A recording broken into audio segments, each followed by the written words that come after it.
हमारी संस्कृति, हमारे संस्कार सदा रहे हमारे साथ। भारत के महान ग्रंथों और काव्यों का संपूर्ण संकलन। सब्सक्राइब करें तिलक। कई तरीके की एलईडी लाइट्स आपके घर और ऑफिस के लिए। GR LED lights, make India bright.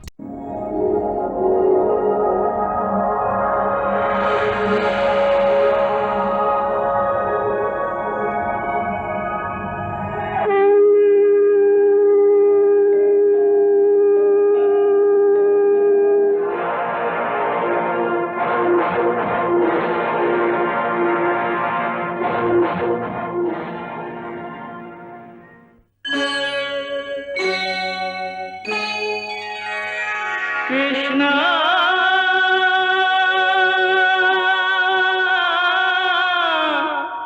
Krishna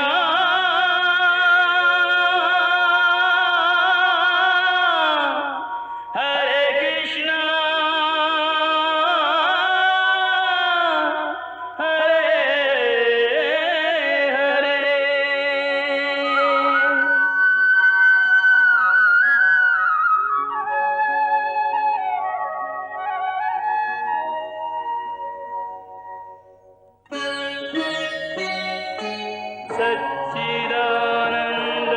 सच्चिदानन्दरूपाय विश्वोत्पत्त्यादिहेतवे तापत्रयविनाशाय श्रीकृष्णाय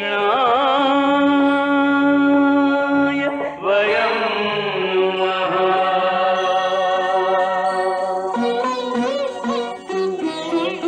श्रीकृष्ण गोविंद हरे मुरारे, हे नाथ नारायण वासुदेव। हरे कृष्ण राधे कृष्ण राधे राधे कृष्ण कृष्ण हरे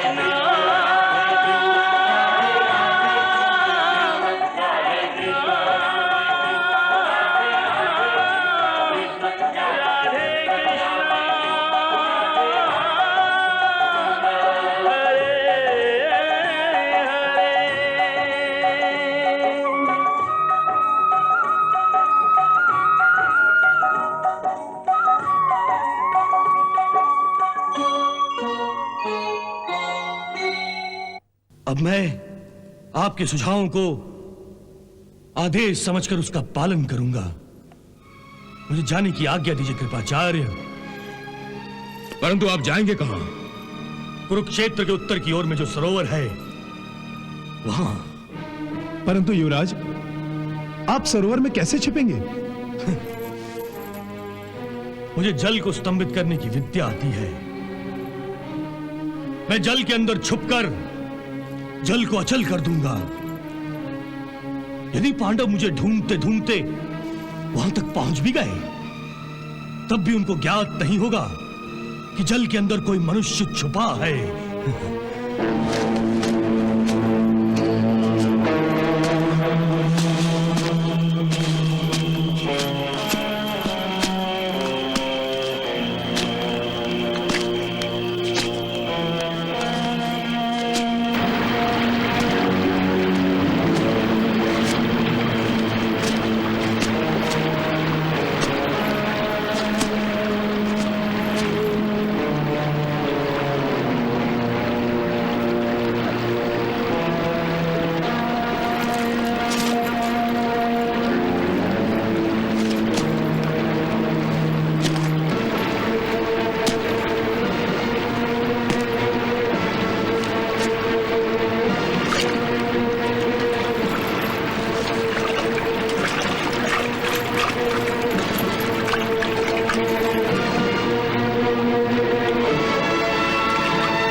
बहुत बड़ी बड़ी बातें करता था वो अंधपुत्र, अपने प्राणों के भय से रणभूमि छोड़कर भाग गया। कायर का पुत्र कायर ही निकला, कुरुकुल की निस्सहाय और निष्पाप स्त्रियों को भी छोड़कर चला गया। अब तो दुर्योधन के नाम से भी घृणा हो गई है। मैं पापी हूं गांधारी, मैं पापी हूं। महाराज, मेरे इसी पाप के कारण हमारे सभी पुत्र मृत्यु की शैया पर लेट गए और हमारा ज्येष्ठ पुत्र दुर्योधन मृत्यु से आंखें मिलाते हुए डरता है। अब दुर्योधन के भाग जाने के बाद यह युद्ध समाप्त ही हो गया समझो। नहीं पार्थ, दुर्योधन के भाग जाने से यह युद्ध समाप्त नहीं हुआ। परंतु केशव, कौरवों की संपूर्ण सेना तो नष्ट हो चुकी है। अब बचे हुए दुर्योधन, कृपाचार्य, अश्वत्थामा, कृतवर्मा, सो वो भी भाग गए। अब हमसे युद्ध कौन करेगा? यह युद्ध हम संपूर्ण रूप से जीत चुके हैं। नहीं भीम भैया, संपूर्ण जीत तब होती है जब शत्रु की संपूर्ण हार हो। यह क्या कह रहे हो केशव? ठीक ही कह रहा हूं। शत्रु पक्ष की संपूर्ण हार तभी होती है जब शत्रु पक्ष के राजा का वध किया जाता है, या फिर हारने वाला राजा जीतने वाले राजा की शरण में आ जाता है। अब आप ही बताइए भैया कि पांडवों की संपूर्ण जीत कैसे हुई? इसका अर्थ यह है कि हमें उस दुरात्मा दुर्योधन को ढूंढ निकालना होगा। हां भीम भैया, क्योंकि दुर्योधन केवल अकेला नहीं है, उसके साथ अश्वत्थामा, कृतवर्मा और कृपाचार्य जैसे योद्धा भी हैं जो इस युद्ध का पासा पलटने की क्षमता रखते हैं। इसलिए दुर्योधन को हमें शीघ्र ही ढूंढ निकालना चाहिए। वो आकाश या पाताल जहां भी छुपा होगा, हम उसे ढूंढ निकालेंगे। अगर अश्वत्थामा, कृपाचार्य और कृतवर्मा ये दुर्योधन के साथ नहीं होंगे तो दुर्योधन कहां छुपा है ये उन्हें अवश्य पता होगा। इसलिए इन तीनों में हमें कोई भी मिल जाए तो दुर्योधन का हमें पता चल जाएगा।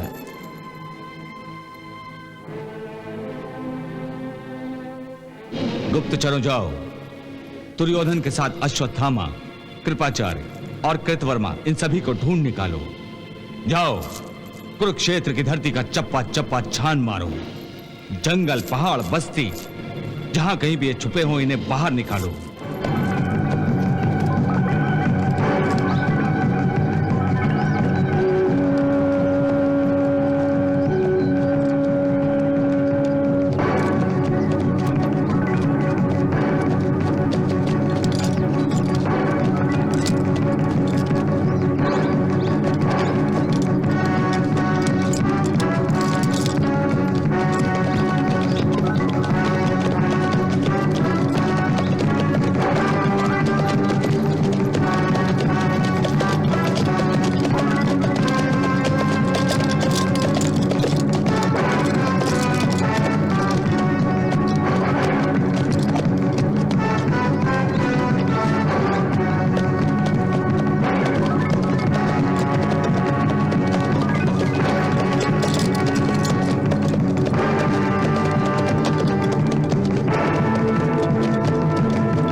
आशंका थी वही हुआ। पांडवों के गुप्तचर दुर्योधन को खोजने निकल पड़े हैं।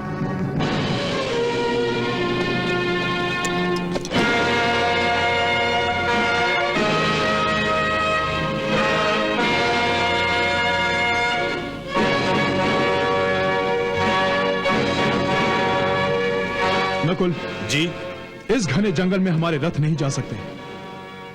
इसके आगे हमें दुर्योधन को ढूंढने के लिए पैदल ही जाना होगा। जी भ्राता।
देख रहे हो नकुल?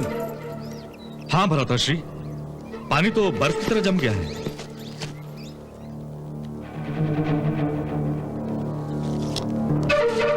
आश्चर्य है, ठंड तो इतनी अधिक नहीं है, फिर भी पानी जमकर बर्फ हो गया है।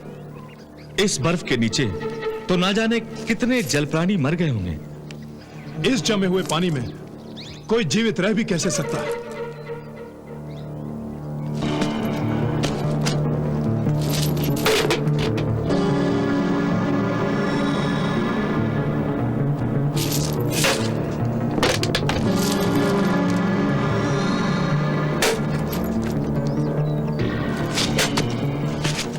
बड़े भैया, यहां रुककर हमें अपना समय नहीं गंवाना चाहिए। यहां तो कोई छुप ही नहीं सकता। हाँ नकुल, तुम ठीक कह रहे हो। चलो चलते हैं। चलिए।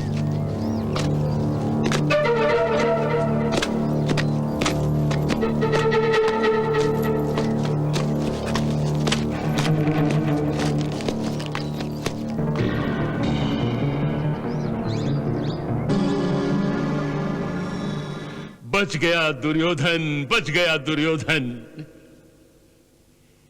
ईश्वर की हम पर अब भी कृपा बनी हुई है गांधारी। तभी तो हमारा पुत्र दुर्योधन उन्मत्त भीम के हाथों मरने से बच गया। कदाचित ईश्वर ने दुर्योधन के अपराध को क्षमा कर दिया है। काश ऐसा होता। काश आपकी जीवा से निकलने वाले शब्द सत्य और शुभ हो जाएं। गांधारी, तुम हमेशा निराशा की बात क्यों करती हो? अपने मन के आसपास भय और शंका को क्यों बिठाए रखती हो? महाराज, आप जिसे निराशा, भय और शंका का नाम दे रहे हैं, असल में वो एक कड़वा सच है। और सच्चाई से मनुष्य कुछ देर तक छुपा रह सकता है, परंतु हमेशा के लिए नहीं। महाराज, महाराज, दुर्योधन ने भी असत्य और अधर्म के ईंट गारे से अपनी झूठी महत्वाकांक्षा का जो महल बनाया है, वो सत्य और धर्म की आंधी के सामने अधिक समय तक टिक नहीं सकेगा। महाराज, दुर्योधन अधिक समय तक अपनी मृत्यु से आंख मिचौली नहीं खेल पाएगा। महाराज, नहीं खेल पाएगा।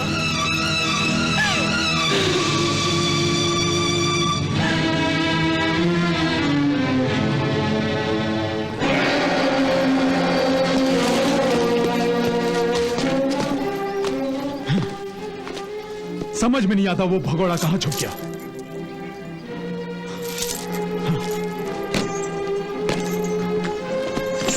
चलो सारथी।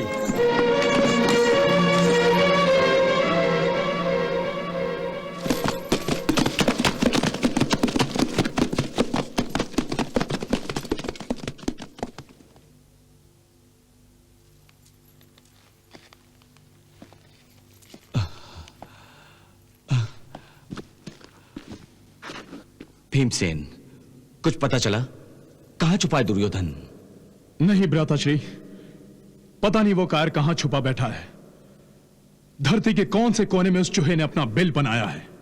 यदि दुर्योधन नहीं पकड़ा गया तो क्या कृपाचार्य, अश्वत्थामा और कृतवर्मा का भी कोई पता नहीं चला? हमारे गुप्तचरों ने इनकी खोज में जमीन आसमान एक कर डाला है, खंगाल डाला है सारे इलाके को, परंतु इनमें से कोई हमारे हाथ नहीं आया। पता नहीं इन्हें जमीन खा गई या आसमान निकल गया।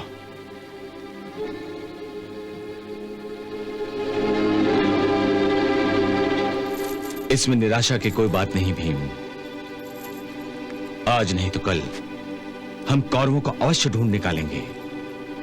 कृपाचार्य, अश्वत्थामा और कृतवर्मा, यदि इनमें से किसी एक का भी पता चल गया तो फिर हम आसानी से दुर्योधन तक पहुंच जाएंगे।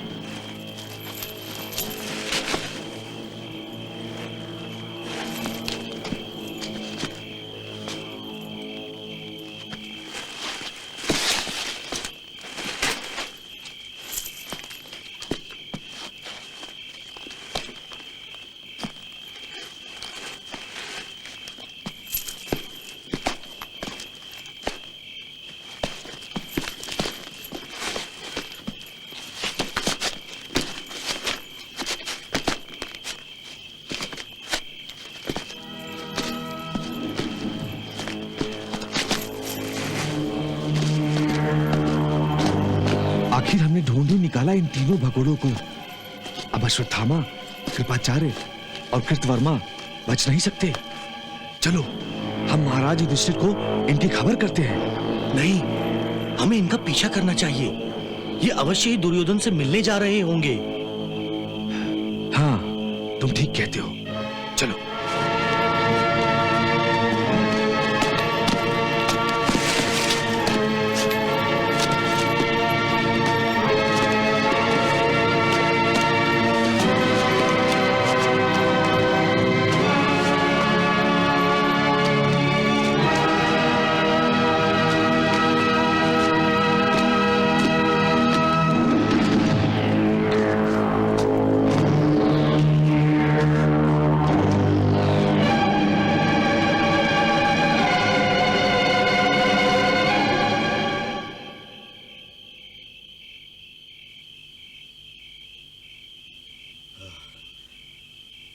युवराज दुर्योधन!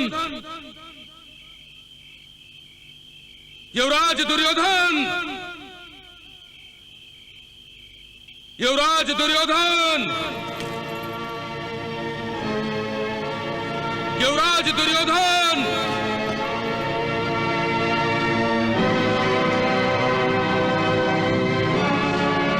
युवराज दुर्योधन!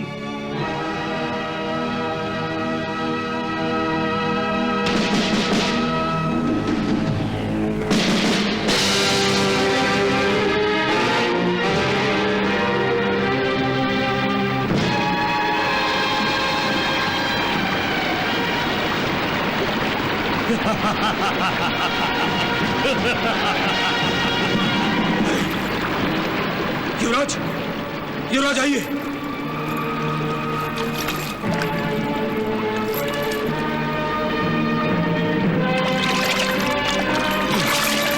युवराज, युवराज!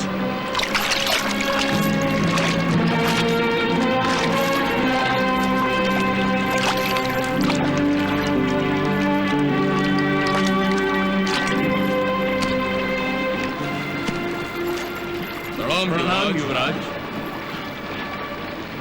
भीम और नकुल मुझे ढूंढते ढूंढते यहां तक पहुंचे थे, परंतु संयोग से मैं बच गया।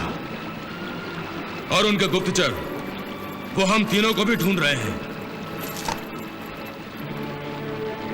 अब यहाँ और ठहरना खतरे से खाली नहीं है।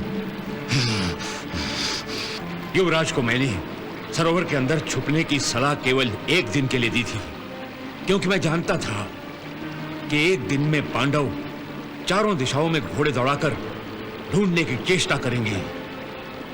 उनसे दूर भागना असंभव था।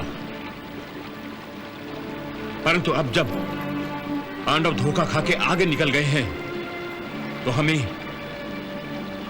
छुपने के लिए किसी और सुरक्षित स्थान की खोज करनी होगी।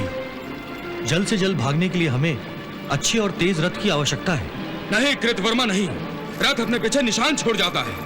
यदि युवराज दुर्योधन यहाँ पर रथ से आए होते तो पांडवों के रथ के निशान देखकर अवश्य संदेह होता कि युवराज दुर्योधन यहाँ पर छिपे हुए हैं। इसलिए रथ की बात को भूल जाइए। अश्वत्थामा, तुम्हारे कहने का अर्थ यह है कि अब हमारे पास पैदल निकलने के अतिरिक्त कोई विकल्प नहीं है।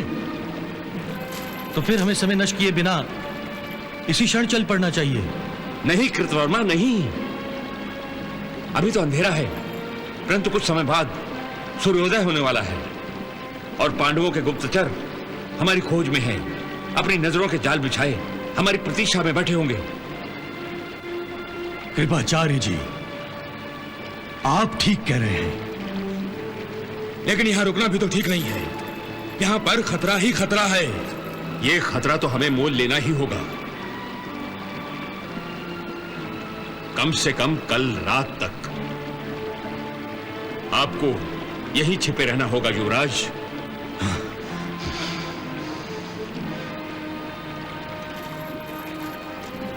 प्रणाम युवराज।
क्या कह रहे हैं मुनिवर?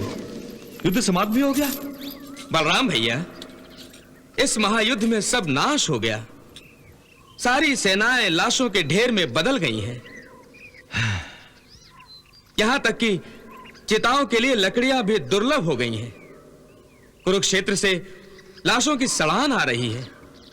मैं जानता था इस महायुद्ध का परिणाम सर्वनाश के अतिरिक्त कुछ हो ही नहीं सकता, और इतना भयंकर विनाश मैं अपनी आंखों से देख नहीं पाता। इसलिए मैं यहां तीर्थ यात्रा पर चला आया। परंतु मुनिवर, कौन से पक्ष की जीत हुई? हार जीत का फैसला अभी नहीं हुआ है। हा? इतने भयंकर विनाश के बाद भी? हां बलराम जी, इस भयंकर महाविनाश से सभी पांडव तो बच गए हैं, परंतु अधिक विनाश कौरवों का ही हुआ है। सभी कौरव मारे जा चुके हैं। केवल युवराज दुर्योधन ही शेष बचे हैं। इसका अर्थ है जीत पांडवों की हुई? नहीं बलराम जी नहीं, दुर्योधन की हट अभी तक समाप्त नहीं हुई। उसने अभी तक हार नहीं मानी है।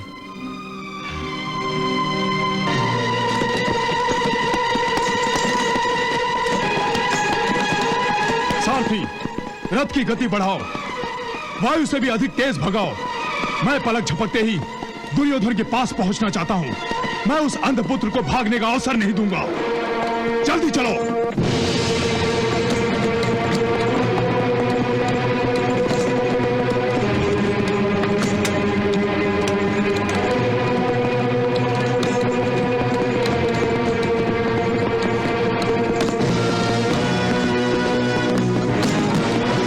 और तेज चलो, और तेज।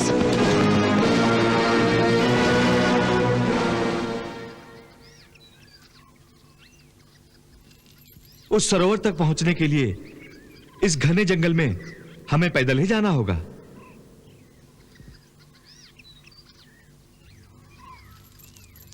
ठीक है, चलो चलते हैं। आइए केशव।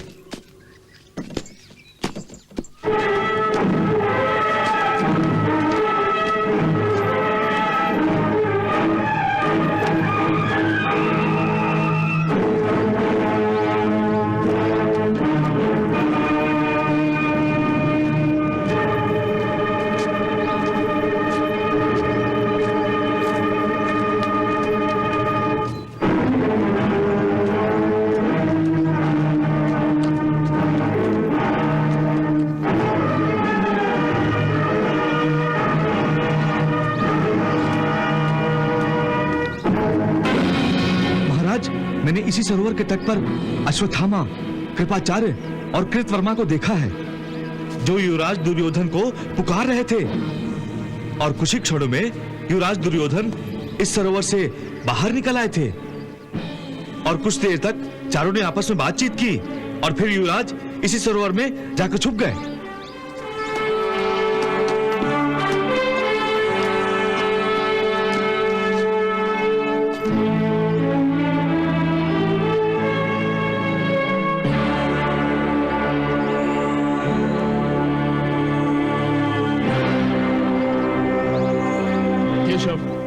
मैं दुर्योधन की खोज करते करते इसी सरोवर के तट पर आकर रुक गया था, परंतु स्तंभित जल को देखकर मैं अचंभित हो गया था। यदि मुझे उसी समय पता चल जाता कि वो कायर यहीं छुपा बैठा है, तो मैं अपनी गदा से उसी समय उसकी धज्जियां उड़ा देता। इसका अर्थ यह हुआ कि दुर्योधन मायावी विद्या भी जानता है। चिंता करने की कोई बात नहीं पार्थ। बड़े भैया महाराज युधिष्ठिर भी जल स्तंभन करने की विद्या जानते हैं और इसका तोड़ भी इनके पास है। बड़े भैया ही इस सरोवर के जल स्तंभन को नष्ट करेंगे। आज मैं अभी इस सरोवर के जल स्तंभन को नष्ट करके महाभारत के मुख्य अपराधी को सबके सामने लेकर आता हूं। नकुल,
दुर्योधन! दुर्योधन!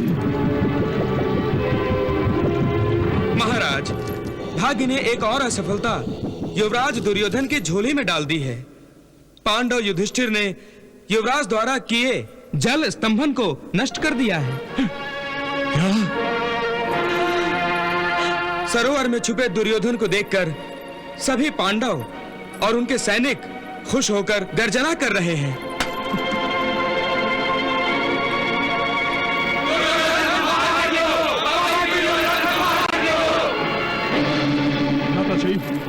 देख लिया कुरुकुल के कलंक को। मैंने तो सुना था कि लोग चुल्लू भर पानी में डूब मरते हैं, परंतु इस निर्लज को तो इस सरोवर में डूबकर भी मौत नहीं आई। हेम भैया, ऐसे पापी, कायर और निर्लज को मृत्यु भी अपनी शरण में लेने से इनकार करती है। हाँ धनंजय, यह अंधपुत्र तो सदा ही अपने आप को महाबलशाली समझता रहा, परंतु जब अपने प्राणों की बारी आई तो मैदान छोड़कर भाग खड़ा हुआ, कायरों की भांति छुप गया।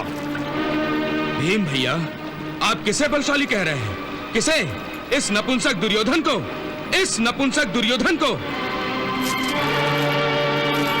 जिसने भारतवर्ष के सारे राजाओं और समस्त कुरुकुल का संहार, भीषण संहार करवाया है। अरे ये निर्लज्ज तो अबला नारियों के अपमान को ही अपना पुरुषार्थ समझता है। सचमुच ये तो कुरु वंश का कलंक है, कलंक। हे युवराज, आप पानी से बाहर आएंगे भी या यूं ही बैठे बैठे अपनी कायरता का गुणगान सुनते रहेंगे? हाँ, जल्द से बाहर आओ पापी। हमसे युद्ध करो कायर, युद्ध। हे दुर्योधन, तुमने हमेशा अन्याय और अधर्म किया है, परंतु मैं तेरे साथ कोई अन्याय और अधर्म करना नहीं चाहता। इसलिए सीधी तरह से जल से बाहर निकला और क्षत्रिय धर्म के अनुसार हमसे युद्ध कर। यदि तुमने हमें परास्त कर दिया तो तुम भारतवर्ष के सम्राट कहलाओगे, अन्यथा वीर गति को प्राप्त होकर स्वर्ग जाओगे। दोनों स्थिति में तुम्हारी कीर्ति है दुर्योधन। इसलिए कायरता को छोड़कर वीरता से इस जल से बाहर आओ और हमसे युद्ध करो।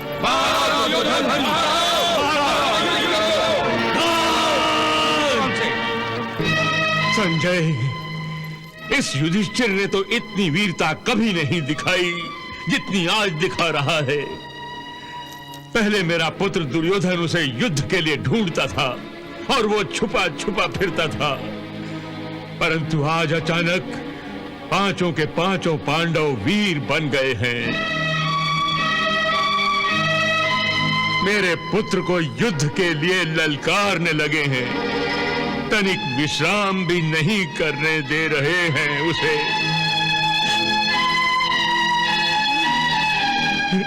संजय, मुझे बताओ, क्या दुर्योधन ने पांडवों की चुनौती को स्वीकार कर लिया? क्या वो पानी से बाहर आ गया?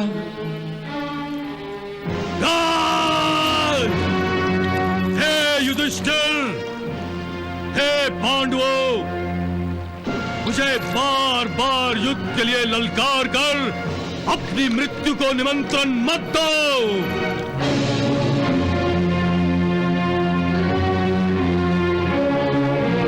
यदि मैं जल से बाहर आ गया तो तुम्हारा सर्वनाश निश्चित समझो।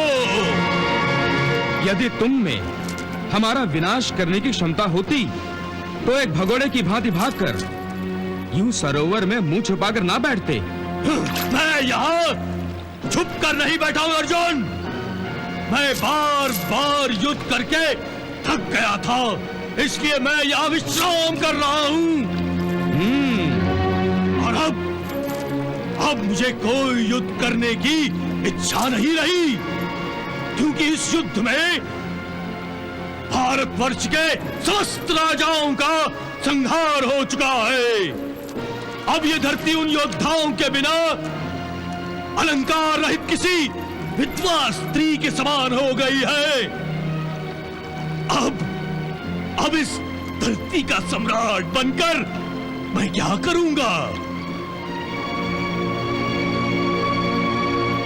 इसीलिए मैं मेरा समस्त राजपाट तुम्हें दान में देता हूं और मन शांति के लिए मृग छाल पहनकर वन में जाना चाहता हूं। वाह दुर्योधन वाह, तुम मृत्यु के भय से इतना बदल जाओगे, ये तो मैंने सोचा भी नहीं था। वाह, सदा ही दूसरों के अधिकार को छीनने वाला आज महादानी बन गया है। सदा ही दूसरों के मन की शांति को लूटने वाला आज स्वयं मन की शांति ढूंढ रहा है, संन्यास लेना चाहता है। नहीं दुर्योधन, नहीं, तुझे वन, पर्वत, पहाड़, सरोवर कहीं भी जाने से शांति नहीं मिलेगी, क्योंकि जीवन भर जो तूने पाप कमाए हैं उसका दंड भोगे बिना तुझे कहीं भी शांति नहीं मिलेगी। इसलिए तुम पानी से बाहर निकलो और हमसे युद्ध करो। हाँ दुर्योधन, बाहर निकलो। हमसे युद्ध करो। बाहर आओ पापी। मेरा दुर्योधन अकेला पड़ गया गांधारी। मेरा दुर्योधन अकेला पड़ गया।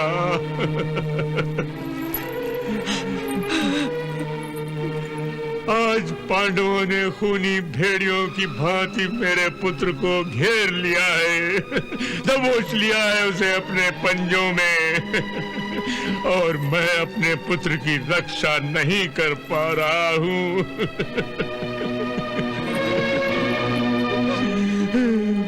पिता होकर, एक राजा होकर भी अपने पुत्र को नहीं बचा पा रहा हूं।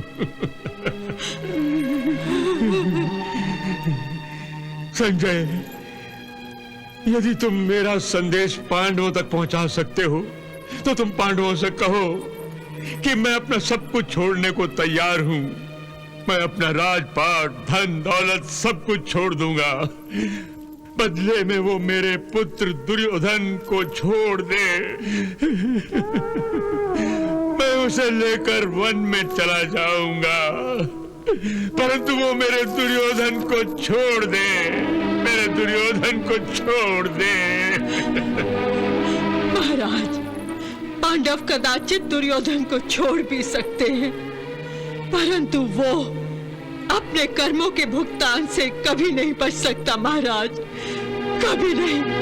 महाराज, इस समय मेरे हृदय को जितनी पीड़ा दुर्योधन के दुख से हो रही है, उससे कहीं अधिक पीड़ा आपके पुत्र प्रेम से हो रही है। ये क्या कह रही हो गांधारी? मैं ठीक कह रही हूँ महाराज। आपका पुत्र प्रेम जो आप अमृत समझकर दुर्योधन को पिला रहे थे, वो अमृत ही आज विष बनकर रह गया है महाराज। विष बनकर रह गया है।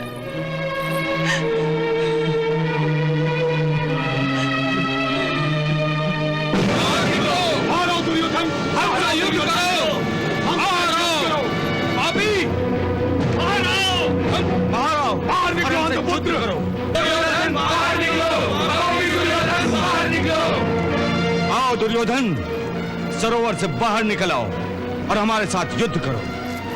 यूं छुपकर समय मत गवाओ दुर्योधन। मैं तुम्हें युद्ध करने का अवसर दे रहा हूं दुर्योधन, उसका पूरा लाभ उठाओ। अन्यथा द्रौपदी के स्वयंवर के समय जिस तरह अर्जुन ने ऊपर रखी मछली की प्रतिमा को नीचे पानी में उसका बिंब देखकर उसकी आंख को निशाना बनाया था, उसी तरह अर्जुन इस समय अपने गांडीव से तुम्हारे शरीर को छेद सकता है दुर्योधन। यदि अर्जुन ने मुझ पर बाण चलाया तो यह अधर्म होगा। वाह दुर्योधन वाह, अब तुम भी धर्म और अधर्म की व्याख्या करने लगे। वाह, यमलोक का द्वार सामने देखते ही धर्म याद आ गया। वाह भाई वाह, बुरा समय आते ही अच्छी बातें याद आने लगी। एक अधर्मी को धर्म याद आने लगा।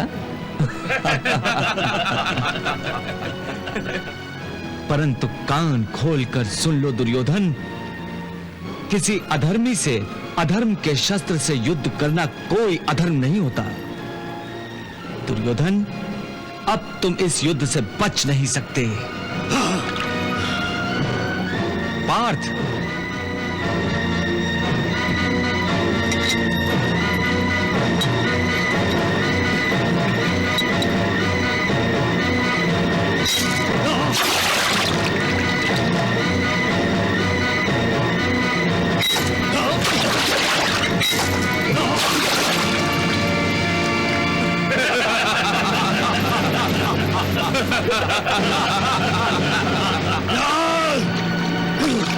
मैं अवश्य युद्ध करूंगा युधिष्ठिर, मैं अवश्य युद्ध करूंगा, परंतु मैं ये युद्ध करूंगा कैसे? मेरे पास ना तो सेना है, ना हाथी है, ना घोड़े हैं, ना शस्त्र है। तुम अकेले हो और तुम्हारे पास शस्त्र, हाथी, घोड़े नहीं है। तो आज तुम्हें पांडवों और कौरवों के बीच सेना और बल के अंतर का ध्यान आया है। महायुद्ध के आरंभ में नहीं आया, जब तुम्हारी विशाल सेना के सामने हमारी सेना नहीं के बराबर थी। इसके बावजूद हमने तुमसे युद्ध किया, इसीलिए तुम्हें भी हमसे युद्ध करना ही होगा। युद्ध करना ही होगा, करना ही होगा। ना मैं युद्ध से डरता हूं और ना ही मृत्यु से। फिर भी इस सरोवर में छुपे बैठे हो। भीमसेन!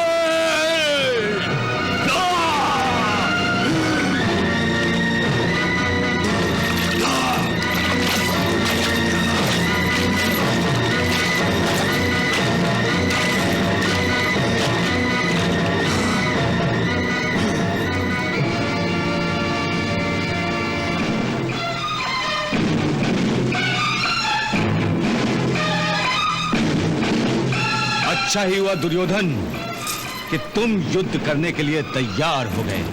ये अच्छा नहीं हुआ तुम सबके लिए, क्योंकि मैं अब भी कृष्ण साहिब तुम सब पांडवों का वध करने की क्षमता रखता हूं। तुम सब ने मेरा उपहास, मेरा पान करके अपनी मृत्यु को ललकारा है। युधिष्ठिर, मैं निशस्त्र होकर भी तुम्हारे और तुम्हारे चारों भाइयों का वध करूंगा। मेरे सारे भाई मारे गए, अब तुम मेरे हाथों मारे जाओगे। ठीक है, तो विलंब क्यों? हम तत्काल युद्ध आरंभ करते हैं। तुम पांचों मुझ अकेले से युद्ध करोगे? हाँ, भला इसमें आपत्ति क्या है? ये सरासर अधर्म है, अधर्म। वाह, परंतु यही अधर्म से तुमने अभिमन्यु का वध किया था। तुम सभी ने मिलके अकेले अभिमन्यु का वध किया था। उस समय अधर्म का विचार नहीं आया था। परंतु दुर्योधन, मैं तुम्हें विश्वास दिलाता हूं कि ये पांडव तुमसे अधर्म नहीं करेंगे। बड़े भैया तो साक्षात धर्मराज हैं। वो तुमसे धर्म से ही युद्ध करेंगे। दुर्योधन, तुम्हारे अधर्म के जवाब में यदि पांडव भी अधर्म करें तो तुम में और इन पांडवों में क्या अंतर रह जाएगा? हाँ दुर्योधन, मैं तुम्हें आश्वासन देता हूं, युद्ध होगा और तुम्हारी इच्छा के अनुसार होगा। तुम जिस शस्त्र से युद्ध करना चाहोगे उसी शस्त्र के साथ तुम्हारे साथ युद्ध किया जाएगा। हम पांचों पांडवों में से केवल एक पांडव तुम्हारे साथ युद्ध करेगा। और यदि तुम बाणों से युद्ध करना चाहो तो अर्जुन है। यदि तुम तलवार से युद्ध करना चाहो तो नकुल है। और यदि तुम भाले से युद्ध करना चाहो तो मैं स्वयं हूं। इसका चयन करने का अधिकार मैंने तुम्हें दे दिया है दुर्योधन। ये तुम पांडवों की चाल है, चाल। यदि मैं तुम एक भाई से लड़कर उसे मार दूं तो तुम चारों मिलकर मुझ पर टूट पड़ोगे, टूट। और फिर मुझे तुम चारों से युद्ध करना पड़ेगा। युधिष्ठिर, ऐसे युद्ध से क्या लाभ? नहीं दुर्योधन, इस युद्ध की हार जीत का फैसला केवल एक ही पांडव के युद्ध से होगा। यदि तुम जीत गए तो हम बाकी के सारे पांडव अपनी हार मान लेंगे। ये पृथ्वी तुम्हारी हो जाएगी, हस्तिनापुर भी तुम्हारा हो जाएगा और हम सब वनवास को चले जाएंगे।